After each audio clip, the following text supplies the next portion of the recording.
Guys, samahan nyo. Pupunta tayo dun sa likod. Titingnan natin yung mga saging kasi matagal-tagal lang hindi ko na bibisita gawa nung naging busy. Tapos na aksidente pa ako kaya medyo matagal-tagal nang hindi ko na ano yung saging. So tara, samahan natin ako at titingnan natin. Tara. Yan, so tara. Ano tayo dun sa likod. Ah, para masilip natin, makita natin kung ano na itsura ng aking mga sagingan.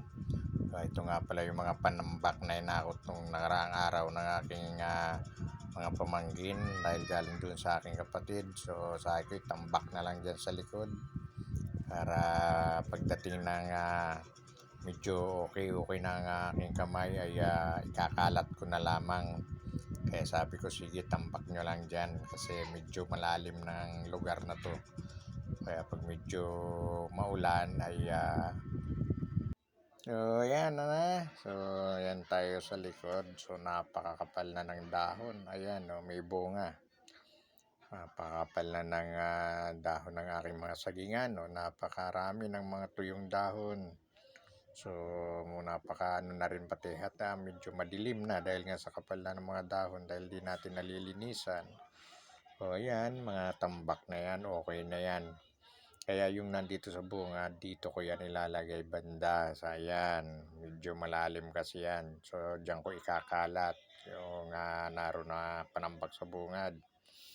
Dahil nga pag naulan, hindi ka basta-basta makakalusong dyan dahil medyo nga ang putik. So kailangan matambak-tambakan. Kung mapapansin nyo, ayan, napaka kapal na ng dahon. Ang dami na rin tuyo ng mga dahon. Kaya kailangan sa isang araw kung kaya ko nang lilinisin ko na to para medyo lumiwanag dito sa aking likuran pati. Ayan, medyo maakyat na mga damo sa puno ng mga saging. Kaya kailangan malinisan na talaga to. Gawa na magiging kawawa ang puno. So ayun, may mga bunga talaga yan na may puso. So medyo